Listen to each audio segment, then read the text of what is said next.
Dan selanjutnya kita lanjut dengan next session, presentation on franchise strategies. Jadi pembicara kita adalah Mr. Winston Chan from Group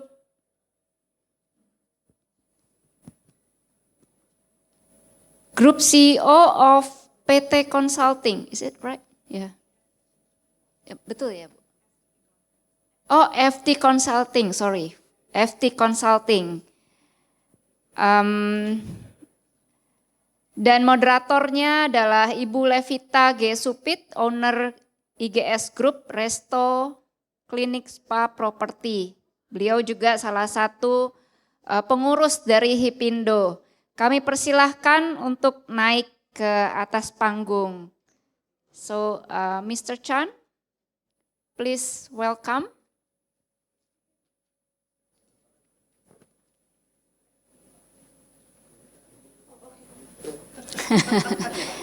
Silakan, Bu. Thank you.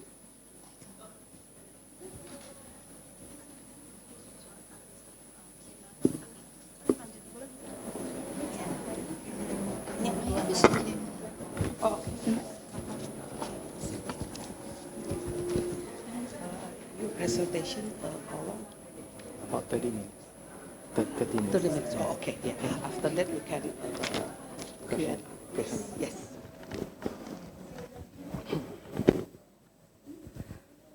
Selamat siang, Bapak dan Ibu semuanya. Semangat dong. Siang. Oke. Silakan duduk, Ibu yang baru masuk, silakan.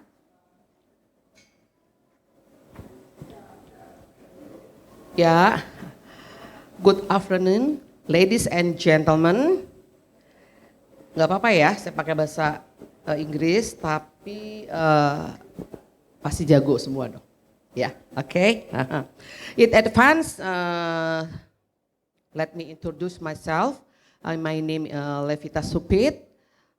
I'm also from HIPPINDO and Indonesian Franchise Association. And please allow me to greet and welcome to speaker from Singapore. There is Mr. Winston Chan, Group CEO of FT Consulting. Saya harap, ya, give applause please. Kita akan mendengarkan presentasi dari Mr. Winston. And I hope everybody happy because we can got everything about franchise growing up in the world, especially in Singapore. Please. Thank you, Levita. Selamat siang. Yeah, thank you. I said that correctly, right? Yeah, but the rest of the presentation you have to listen to me in English. Is it okay? Okay, yeah. Thank you. Okay, this is my presentation for today. I will just give a brief introduction of myself and FT Consulting, and then I will talk about a little bit about the franchise climate in ASEAN. Not a lot, but just to have an overview of what franchising is like in ASEAN. And then I will look at this category called intangible assets. How many of you know intangible assets? What is intangible assets? It's okay. Later, I will let everyone know what is this intangible assets and why is it important, right, in the foundation of franchise strategies, right? Hopefully today what I'm sharing will be something useful for you, something new for you, and for you to look at franchising in a very, very different light, right? Then I will end off with some case study examples. Okay, so introduction, this is me. Maybe... Still young. Which one is younger, now or last time? You must encourage me now, right? Yeah, now younger, then you must give me a clap. Okay, that's me. I'm the Group CEO of FT Consulting. And besides FT Consulting, I also sit on the as a board member of the IP Office of Singapore, subsidiary, IPOS International, that looks into the commercialization of intellectual property. right? So that's my other contribution back to the industry back in Singapore. And FT Consulting itself, we've been around for 32 years. Obviously, I'm not the founder, right? If not, I will be a little child when I actually work for FT Consulting. We are working with both large and small companies. If you come to Singapore, you walk along Orchard Road, I can guarantee you majority of the brands that you see are our clients. And we have actually helped them to franchise, to grow overseas for the last 3 decades. And of course, out of the 32 years, we have done more than 1,000 international expansion projects. And we have also built systems, very important. When we talk about franchising, it's about sustainability of the business, right? And sustainability of the business is not enough to just have strategies. We need to have the systems for that as well. And that is actually one of the key focus of FT Consulting. So besides Singapore, we are in 5 other countries, 4 in ASEAN, right? Indonesia, my colleagues are here. We are in Malaysia, Thailand, Vietnam, and then we also have a fully owned subsidiary in Japan. Because the trading of Japanese companies coming to ASEAN, and for ASEAN companies going to Japan is very strong now, right? So this is something that perhaps everyone will want to take note of. Of course, as a company that helps companies to grow, as a consulting firm that helps companies to grow, we have all the other global partners, right, in the rest of the world. Just very quickly, beyond franchising, licensing, and channel strategies, we help clients to grow in a very holistic manner. And that's why it's important for us also to provide services in innovation management, intellectual asset management, as well as brand and marketing innovation. So with that as a brief understanding of my background as well as my company's background, let's just move on to have a look at franchise climate in ASEAN. Levita, maybe I invite you to sit here. Because I'm very worried about your uncomfortable neck. Yeah, very good. So franchise climate in ASEAN, I will just give a very brief run through of different countries and very broadly the situation of franchising in ASEAN, all right, and as well as the development of those places. So ASEAN, we all know, is 10 countries. And out of the countries, 10 countries, I've actually break them down in terms of established market, emerging markets, as well as infant markets. Now we look at the established market first. These are the markets that are actually very receptive of foreign concepts, right?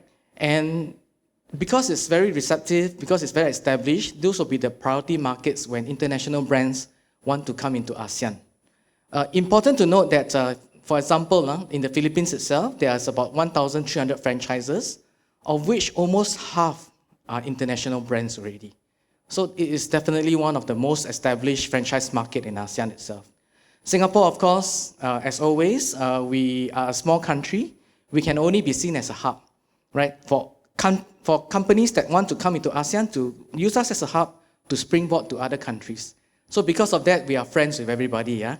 Including Indonesia. We have strong ties with Indonesia as well. And good to know that out of these established markets, Malaysia as well as Indonesia have franchise laws. Something to take note of if you want to franchise in Indonesia and in Malaysia itself. We move on to the emerging markets. And the first market that I want to talk about is Vietnam. Vietnam also has a franchise regulation as well, right? So 3 countries in ASEAN have franchise regulations. I can mention earlier, Malaysia, Indonesia, and then now Vietnam. And as April of 2020, there are more than 235 foreign brands registered as franchise business in Vietnam. 235, right? And of course, and it's nothing new, F&B is actually the biggest segment with almost 50%, right? And they are coming from all different kinds of industries around the world. Okay, so that's Vietnam. For Cambodia, a bit smaller, 130 active franchises. Again, the viable industries will be F&B, without a doubt. But there are also interesting things like gasoline. So all the petrol stations, right? That is actually a very big franchise business in Cambodia. Fashion, lifestyle, health and beauty. Of course, the potential is in all the big cities, right? All the big cities in Cambodia itself.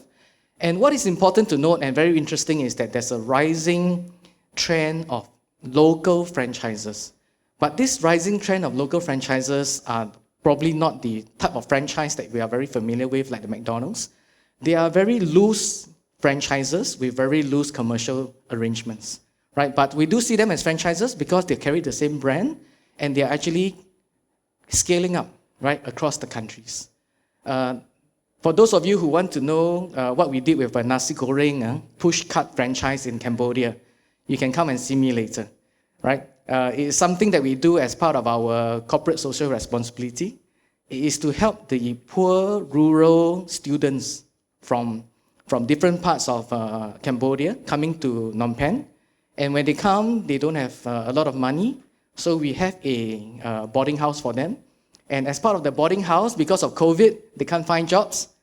We actually started a nasi goreng franchise, right? Push cart franchise for them, right? So that's something interesting. We'll be glad to share with you later on.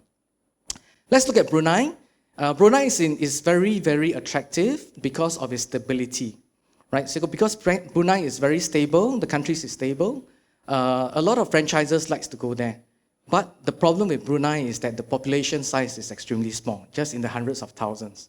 And because of that, the market is small. So a good place for stable investment, but market size, if you talk about scaling, is not that attractive as the rest of the ASEAN countries. Looking at Myanmar, I struggle a little bit to whether to put them as part of the emerging markets or less developed market. But my own personal experience with Myanmar is that the people are very eager to understand and to take on franchises from overseas. So the demand is there. It's just that perhaps at this very moment, they are stifled because of the instability in the country right now. But something for you to take note of, right? If you want to go to different parts of ASEAN, don't forget Myanmar when things are a little bit more stabilized.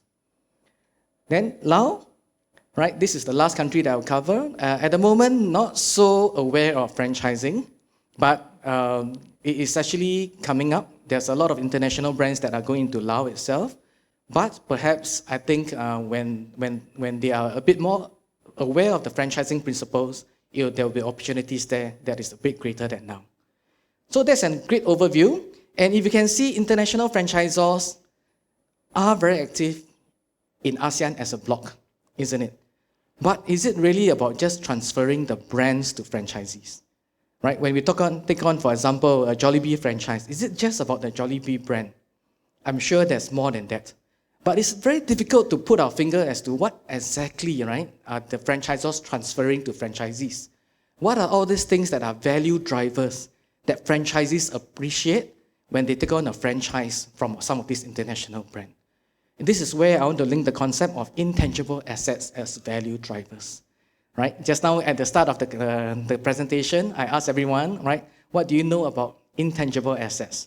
Even before I do a study on this, sometimes it's very hazy, right? Because it's intangible, you cannot touch it, right? So I've actually attempted to categorize it for you in these 4 categories.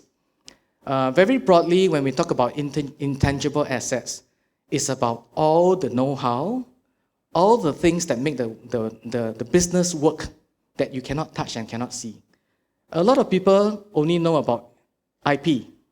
This is your patent, your trademark, your registered design, and so on and so forth. But in order for a business to work, in order for a franchisor to be effective, it must be more than just the IP, isn't it? Right? This is where a lot of people are missing out. They are missing out on the people that makes things work, the human capital.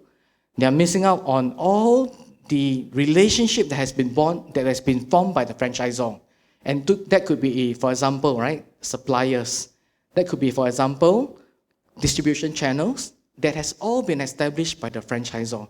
And when a franchisee takes on a franchise, these things are actually all settled for them. So apparently, these are all very valuable value drivers which you may not be hearing about it a lot of the time. And in Singapore, a lot of our franchise business, right? A lot of the times when people want to take on franchises from Singapore, they are looking at really the infrastructure assets, right? The workflows, the information systems, decision-making systems, as well as the corporate culture that makes the franchise business work. So the system itself is also something that is of value, right? But the system itself may not be an IP, may not be an intellectual property. So when we talk about intangible assets as business drivers, we need to be aware that there's more in the company than just the IP itself, more than the brand. There's a whole lot of other IA that makes the business work. Okay? So I want to applaud everybody for coming today, because I think you're probably one of the few in Indonesia, the first few, right, to actually understand the relationship between IA, intellectual or intangible assets, and how it is actually workable for franchise. Okay? So good thing that you're coming today. Why is it so important to understand a bit more about intellectual assets or intangible assets? Now, this is actually a survey done on the stock exchange, right, of the major stock exchanges in Asia. You will have, for example, Shanghai Index, Nikkei, which is Japan, and then Kosdaq, which is actually the Korean stock exchange. And if you look at the value of companies, what it means is that about 50% of the value of these companies as traded in the stock exchange is made up of intangibles, which means it is not made up of the plants, it is not made up of, for example, your equipment and so on and so forth. It's made up of intangible assets, which those things that we have seen in the previous slides. And what does this mean for you? It means that if no matter how hard you work, no matter how good you are at managing tangible assets, which is your factories and so on and so forth, you're only managing half of your business. What happens to the value of the other half? Isn't it a waste? Although 50% is actually quite high, it is not the best practice. If you look at the S&P 500 market, this survey was actually done in 2020. Can you take a look? In 2020, how many percent is made up of intangible assets? 90%. And these are actually the best performers in the world, right? When we talk about S&P 500, we are talking about the Alphabet Group, Google, and so on and so forth. 90% of their value is made up of intangible assets. So if you're managing only tangible assets in S&P 500, you're only managing 10% of your value. Isn't it a bit of a big waste, working so hard after so many years that you're only managing 10% of your assets? So it's important, right? We need to look at intangible assets. The questions you ask yourself is, are you in the game yet? Do you really know how to leverage on your intangible assets for growth? And in this case, in franchising, right? If you're not, right, then it's probably something that you would probably want to look into quite immediately. So now we know a little bit about intangible assets. How is it then being used in franchising, right? What is so significant in franchising? And I want to just introduce you to this BRIC model, right? BRIC stands for B-R-I-C-K. I will introduce and explain that, each one of them in detail. So what's in the phone? What kind of intangible assets are there in the phone? So if you have, how many are Apple users here? How many are Samsung users? How many don't carry phone anymore? You don't carry phone? Oh, very good. Okay, after this I should get to know you and why, right? Yeah, so most of us carry a phone, right? So everybody knows that Samsung, Apple, these are all trademarks. Trade secrets inside there, in a software, the source code of the software is actually trade secrets, right? So it's important to know that actually inside the phone there are so many of these intangible assets. Not hard to believe, right? How about something like that? A water filter, any different? There's still the trademarks, right? There's still the registered designs in the way that it's being built. There's still the technology which is patented, right? There's also still for example, the software that runs the water filter, and that's actually copyrighted software. And the source code, again, I mentioned earlier, they are all trade secrets. So, a phone, a water filter, restaurants. Something closer to our heart today, right, as a retail conference. What kind of IP are there, or what kind of intangible assets are there in restaurants? And this is important for us to recognize because we are going to then look into how do we franchise. the restaurants and the intellectual assets in it? Okay, can somebody shout out? What are the different intangible assets in a restaurant? Anyone? Recipe, right? Recipe is protected by trade secret. The brand, right? I heard about the brand. The brand is actually a trademark. And then, of course, there's all these collaterals, right? All these collaterals, all these things over here, the menu board, these are all protected by copyright. So when we talk about really a restaurant versus a water filter versus a phone, no difference. You all have intangible assets. It's just whether or not you recognize it. Okay, whether you recognize it. And if you're not able to recognize your intangible assets, what are you going to put into your franchise agreement of what you're transferring to your franchisee? Correct? Are you going to say, okay, I'm going to transfer my recipe, but how am I going to protect my recipe? Right? In what form am I transferring? What kind of law is protecting my recipe? If you are not familiar with it, it'll be tough for you to franchise your business. So the first step is to recognize that a restaurant also has all the assets, all the value drivers, which your franchisee will find very, very effective for them. Right? So no difference. Restaurant itself, we are also talking about intangible assets. So if you talk about franchising, now things get a bit simpler. Right? After all the mind-boggling things that we went through, then we talk about franchising and look at franchising in this way. Things are a lot easier. Basically, franchising is just intangible assets plus whatever products and services. The package itself then is replicated through franchising. So simple, right? I think I may be out of job very soon, after all of you understand the concept. And because I have my package, my franchise package making out of the IA bundle, the intellectual asset bundle, I can then collect franchise fee, royalty, other kinds of fees, and I also can sell my products and services. That is, in a very simple way, what franchising is about. It's about transfer of the intellectual assets plus the products and services in return for franchise fees. Boleh? Simple, huh? Okay, then we talk about if you know that you have a bundle, it's at the end of the day, everybody talks about the relationship between the franchisor and the franchisee. But I just want to talk about it from the angle of a control strategy. A lot of people are very afraid that after you franchise, your franchisee might just break away. You are so afraid because you're only looking at this, which is what I call the structural pull controls, which means people are being controlled by the agreements, by the licensing, by the IP that the franchisor owns. And that's only half the method of controlling your franchise itself when you roll it out. The other thing that we have to look into is really then the market push control, which is actually investing in branding, marketing, PR, customer experience, so that the franchisor's customers stick with them, even though the franchisee might break away. Right? If they break away, they will lose the customers because you are doing such a good job as a franchisor in making sure that your customers are being well looked after. So when we talk about control in the context of relationship, we have to look at both structural pull and market push control. Okay? Then we must have the infrastructure to manage your franchise on an ongoing basis.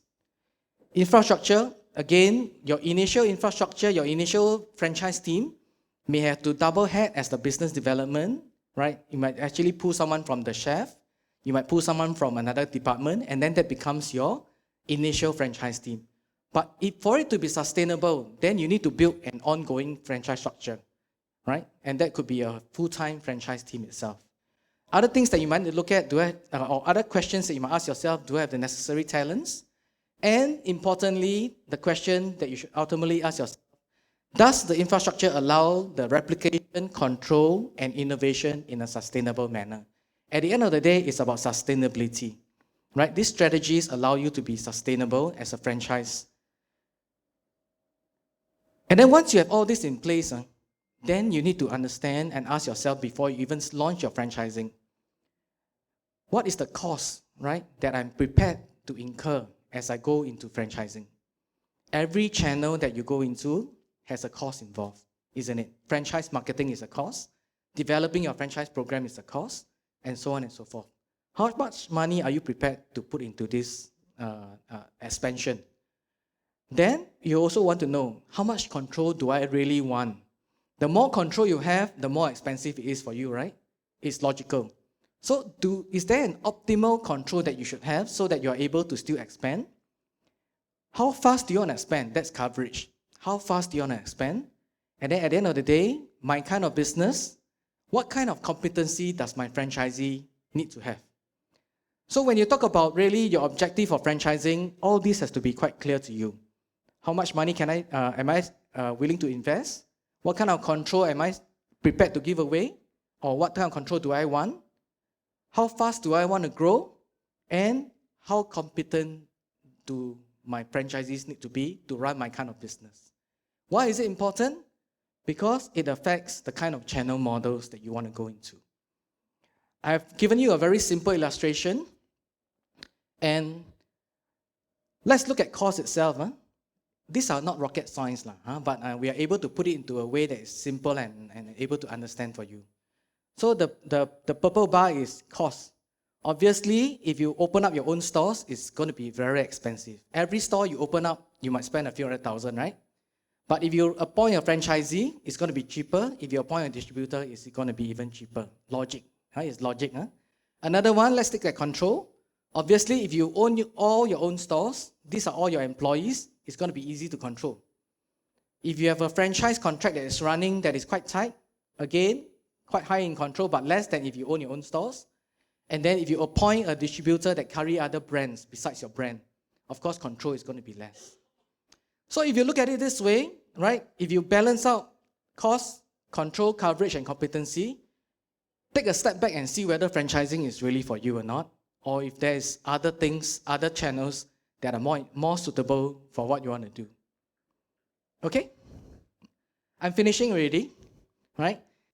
Just a few more things. So of course, if you have chosen franchising, then you will need to know what kind of franchise model to have, right? The typical McDonald's franchise is actually the full business format franchise, right? But there are also other types of formats, which I will not go through in detail today. Then you also need to know what kind of structures. Are you going to recruit? Well, I'm very glad that there are a lot of cameras that is coming up, which means my slides are quite interesting. Okay, so franchise structures, are you going to appoint single unit, area franchise, master franchise, or other kinds of franchise? Right, so when you've decided on franchising, you need to know the franchise model as well as the franchise structure. And with that, I just want to close with 3 examples for you. Right? Of course, the best practice would be Disney. Right? What kind of infrastructure do they have? They are tops in producing cartoon animations. They are tops in running theme parks. They also have the top-class talent pool working for them. Right? And with that, what kind of channels are they using to roll out into the market? They are producing and distributing their own cartoon movies. Their own, right? So it's almost like an organic growth. They have organic growth. At the same time, not one after another. At the same time, they also license the production of Disney character merchandise. So for example, putting Mickey Mouse on cakes, right? That's actually a character license. At the same time, right, concurrently, they are also franchising the running of theme parks. So now back to yourself, as retailers, as business owners. You don't have to choose one of these. You can choose 1, 2, or 3 that are relevant to you, just like Disney has. And by doing so, because you're dealing with intangible assets, which is not like a building, only one person can go at the same time, right? If you have a toilet cubicle, only one person can go in at the same time. But intangible assets, a lot of people can use it all at the same time. And that's the beauty, and that's the value driver that we are looking at.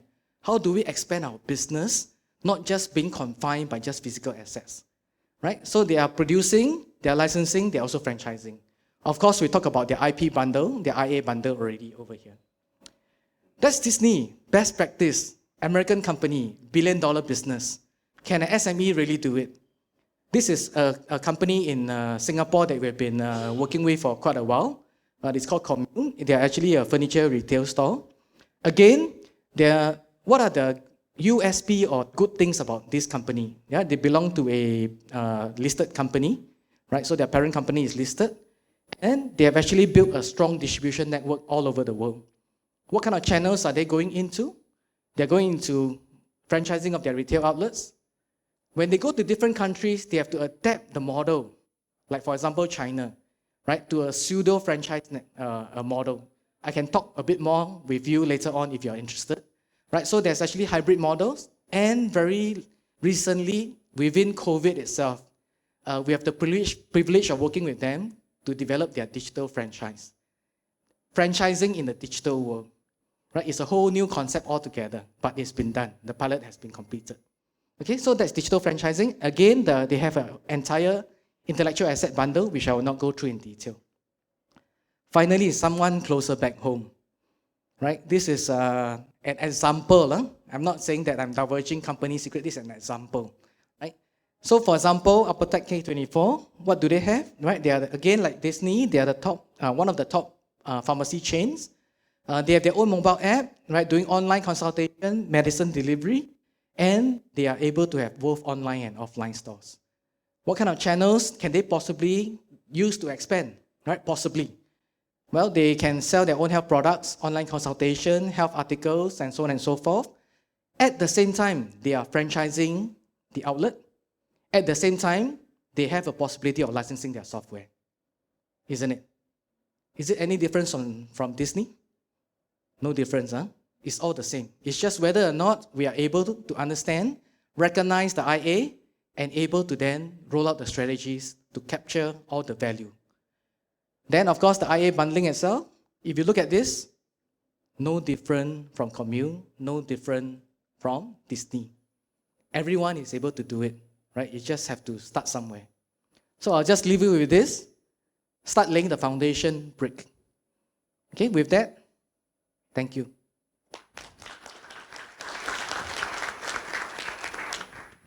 Thank you, Winston. Wow, really, really amazing.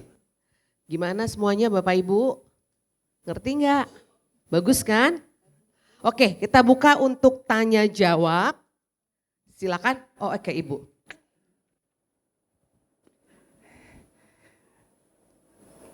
The amazing lady in front that doesn't have a phone. It's true. Yeah. She have reason for that. Yeah, maybe you should ask, which model of phone to buy? No, no, sorry, please, your question. Good noon. Salah ya. Assalamualaikum warahmatullahi wabarakatuh. Mohon maaf Bu, saya pakai bahasa Indonesia aja ya. Boleh ya? Oke. Bagaimana caranya memulai sebuah franchise, terutama dengan produk yang boleh dikatakan seperti misalkan ya Bu ya, kita bicara bumbu pecel kayak atau cilok atau cilor yang mau misalkan ya Bu ya, dengan produk makanan yang boleh dikatakan tradisi lah ya. Nah itu aja sih Bu, makasih.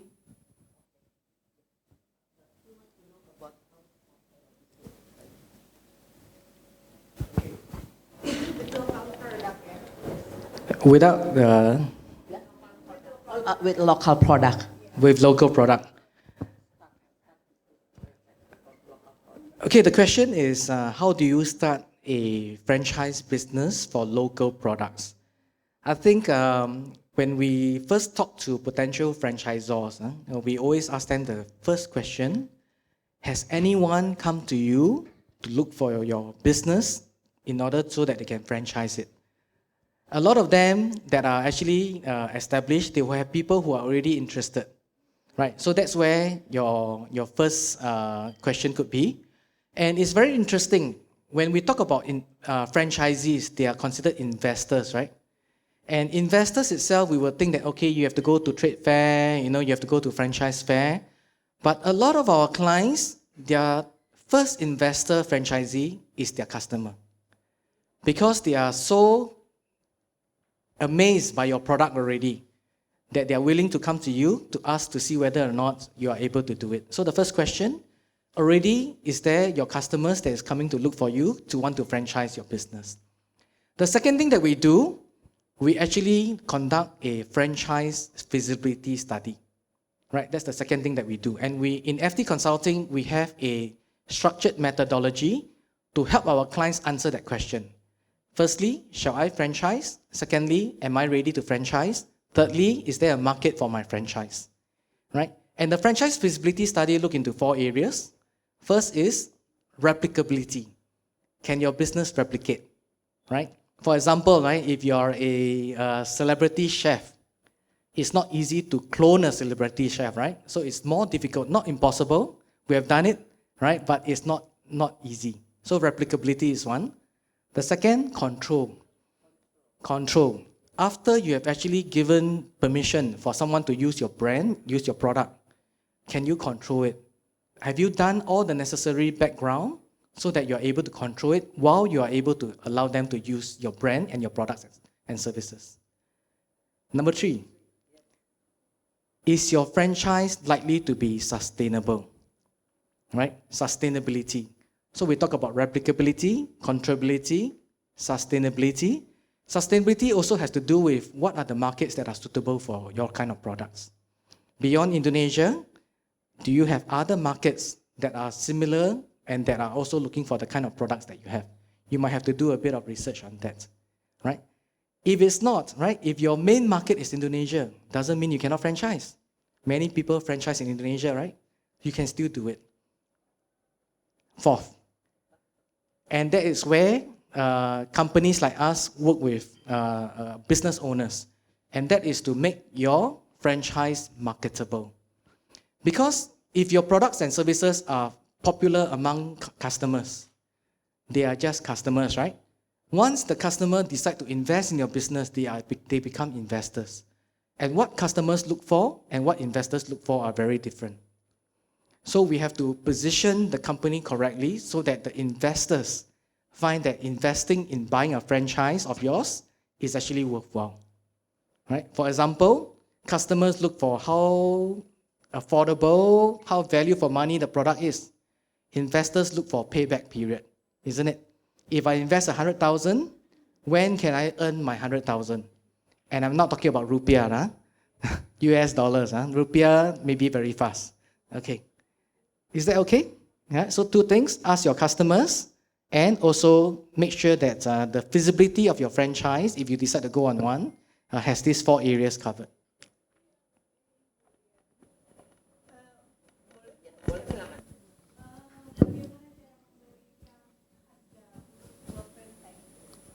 How about price? How about we can give the price for our franchise? Okay. How do you determine, maybe I stand up because the people behind me cannot see me, right? I'm not very tall myself. Yeah, so the question is, how do we price our franchise? Well, in pricing the franchise, there are many methodologies, but maybe the simpler one, right? The simpler one, I give you 2. The first is, how much does it cost me to start franchising? And what are the costs associated with franchising? For example, registration of your trademark. That is a cost. And appointing a lawyer to draft the franchise agreement. That is a cost. Appointing a consultant to help you to come up with the strategies. That's a cost. Helping to reorganize your organization so that you have extra people to come in to support the franchisees. That's a cost. So the first method is the cost method. Right? We talk about valuation, right? And it's quite clear, cost method. The second one is really then market comparison. So if you are able to go out there and attend franchise fair and you are able to know roughly your kind of industry, fashion, for example, how much is people charging for their franchise? Then that becomes your upper limit and your lower limit, whereby you can make a decision as to, at the end of the day, within this limit, what is the one that I'm supposed to charge?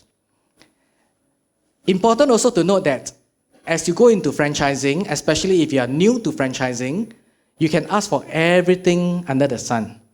But your first franchisee is very important to you because your first franchisee will give you the experience in franchising. So the fees that you charge your first few franchisee, for example, might be a bit different than when you charge a franchisee later down when you are more established. Right? So it's not a one price forever. It can change. Right? And remember the cost method as well as the market comparison method. Exactly how to do that, very big spreadsheet. Come and attend our franchise course, right? Then we will have all the knowledge transferred to you.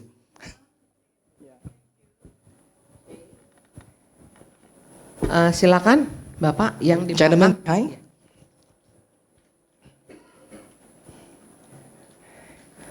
You know, I actually enjoy Q&A better than I present, you know.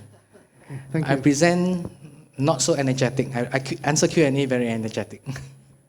Yes. So a lawsuit can be very costly, right? Mm-hmm. So if our intangible assets are being copied by our competitors, so is there any peaceful way to handle that situation? Okay. Lawsuits are very expensive. So are there any way to handle it in a cost-effective manner? I will give you the textbook answer first. Textbook answer. So when we talk about franchise contracts, you can either solve your disputes in the court. That means you sue the other person, right? But there are also two other ways. One is arbitration, whereby you don't go to the court, you go to an arbitration center, you appoint arbitrators, and then these people will actually listen to your case and award the verdict. And with this, you can actually go to the court, and then with that, you can actually seek for some damages. So you can go through arbitration. The other way is, of course, the more friendly way is to go through mediation. Right? Mediation, there are also mediation centers around, and you can actually appoint a mediator, and the mediator will listen to both sides and recommend what is one way that you can solve the issue. Right? And mediator, the difference between mediation and arbitration is that arbitration, the ruling is final, it can be enacted in court. Mediation is only a recommendation. Your other party, your franchisee, your franchisor can choose to disagree with the recommendation. Right? But it's the least costly. It's the least costly. So having said that, right, you can either go through court, you can either go through arbitration, mediation. At the end of the day, you don't want to come to this stage. Because as long as you have a dispute, it's going to waste a lot of your time, your energy, your effort. So what we do, remember my first B, under the brick, what does it say? What does B stands for? Bundling, right? B stands for bundling. And why is it important? If your whole business is actually resting only on one very important intangible asset or one thing. Once that thing is compromised, somebody steal your trade secret, right? For example, your recipe, well, your whole business crumble, you know. As businessmen, we cannot afford that. So the way to mitigate the risk is to make sure that you have more than just one item. Beyond the recipe, and recipe is actually something that is trade secret. Once somebody steals it, it's no longer a secret, right? As we have the recipe and as people become very, very popular, right? Your brand become very popular with people, then you start to build your brand, your trademark, your brand itself. And once you have your brand itself, you have other things that come alongside as a bundle, the less easy is it for people to crumble your business model. And that should be what we are looking at as a prevention, as a risk mitigator. Not to wait to go to the court, to the arbitrator or the mediator. Is to handle your bundling well. And then that will be very important to help you to survive. Is it all right, sir? Ya, selanjutnya silakan. Yang di depan, Mbak yang di depan. Hello, thank you. How do we deal with all sudden changes from franchise owner or from government regulations? How do we deal? Okay, the question is, if you are already in franchising, how do we deal with changes in franchise owner? And how do we deal with changes in regulations? I think at the end of the day, it's about spreading your risk again. Right? I mean, to de-risk getting into a franchise that doesn't work well, of course, the important thing is that before you sign a contract, not just get to know the commercial terms, get to know the franchisor personally as well, or get to know the franchisee personally as well, right? And in a typical recruitment process that we work with our clients, we will have score sheets, right? We will ask the owner, if you are looking for a franchisee, what kind of franchisee are you looking for? I'll give you an example. I have a client in fashion, and they're actually going into Cambodia. And when they go into Cambodia, they have two options, right? There are two potential candidates. One is actually a very powerful group, a retail group. The other one is actually a customer, a fan-based customer, right? A young lady that is very passionate about the brand and that wants to take the brand to Cambodia and then grow from there. So because my client is actually in fast fashion, so young fashion, right? They considered the two, and in the end of the day, they chose the young lady. Because the young lady, firstly, is passionate. Secondly, is very fluent and has a lot of followers on social media. And the franchisor knows that in order to grow the brand, their particular brand, they need to be strong in the social media. Whereas the established group is a very traditional group, they may not know and understand the brand better.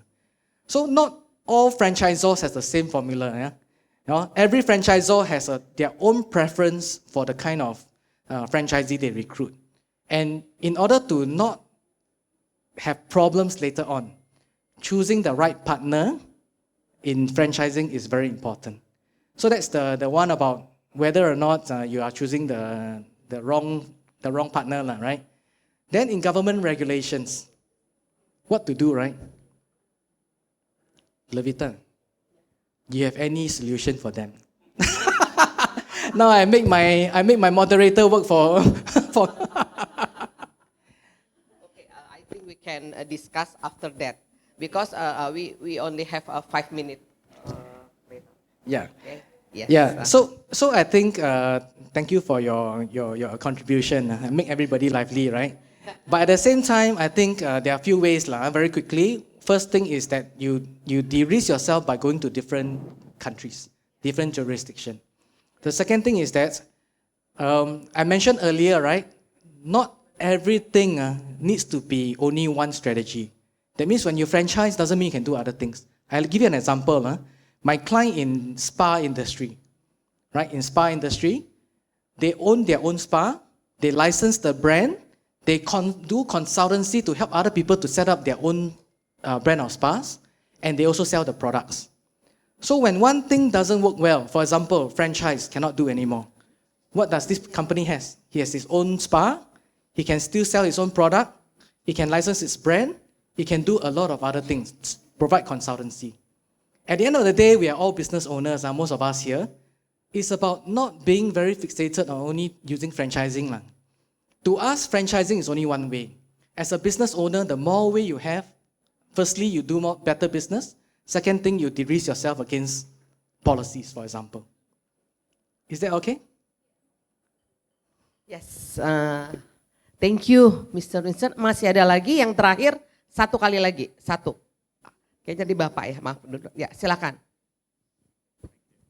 Yang singkat ya Pak ya. Yeah, singkat question. Regarding the franchising model, business model, right? Because what we see now in the world, the trend is open source. They open everything, right? You can do everything. So how we can still keep our property, intellectual property right belong to us? Thank you. Yeah, thank you for the question. The question is that, wow, in today's world, everything is open source. How can we still create a viable and controllable franchise business? I rephrase it a little bit. The first myth is that when you use open source, it is free for use. It is not true, right? Most open source comes with terms and conditions, isn't it? For example, some open source, when you use it, you're supposed to give back to the community. For some open source, you can only use it for certain things that you do, may not be commercial. So firstly, open source is not really open. It comes with terms and conditions most of the time. That's the first thing. The second thing again, I think after today, right, all of you know what to do already. Because at the end of the day, if we are basing our full business model on something that you cannot control, then it's going to be very, very risky for you. Back to the same principle, we bundle, right? Then you start to ask yourself, if I cannot control this, exactly what is the customer coming to me for? Why are they buying my product? And that important thing, can I do something about it so that I control? I'll give you another example. I have a client doing skincare, skincare. Skincare. They go to manufacturers in Taiwan, and the manufacturer actually controls. Last question, Ken. Okay, Can I have your agreement that I answer the last question? Yeah. Yes, I think maybe organizer cannot hear, Okay, yeah. Yes or no? Yes. Sorry, Please. not me. Okay, last question, I promise. Last question. Okay, so the skincare. Excuse me. So the manufacturer actually owns the formulation, and inside the formulation, which is ingredient A, B, C, and D, ingredient D is patented by the manufacturer. So how? So as a business owner, I OEM my skincare product, and all the formulation is owned by the manufacturer. And then we ask the business owner, what should we do, right? What within this formulation, what is the most important thing? He said, it's this particular ingredient. So what we did is that we took the entire formulation. We don't know what the formulation is, right? We reverse engineer with the Singapore Research Institute, and then we come up with our own formulation. Then at the end of the day, while the product is still selling, we have an alternative. That's an example of how we become a bit more savvy with what we can own and what we cannot own, and we try to identify what is the most important thing and try to do something about it so that we have some ownership rights. Okay? Okay, so with that, I will have the time back to Levita. Yes. Maaf ya Bapak Ibu, sudah habis waktunya. Mungkin nextnya nanti kita bisa lanjut ke yang another topic. Thank you so much, Mr. Winston. In Indonesia we have so many local business franchise and international because we have a huge market and we have a big population in Indonesia. That's why we have so many competitors. And then everybody need more knowledge about franchise and insight about a business franchise. Okay, once again, thank you so much for your presentation. Give a big for your applause knowledge. for Yeah. Mr. Winston Chan and Ibu Levita as moderator. And I want to invite Pak Satria Hamid from HIPPINDO to give a souvenir for Mr. Winston Chan. Can you? Okay. Can you move in front of the stage so over here? Yeah. Okay. Pak Satria, can you give the souvenir? Yeah. Okay.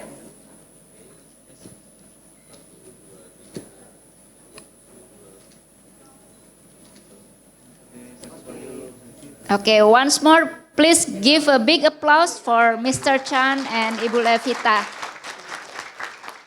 Thank you for sharing, very inspiring.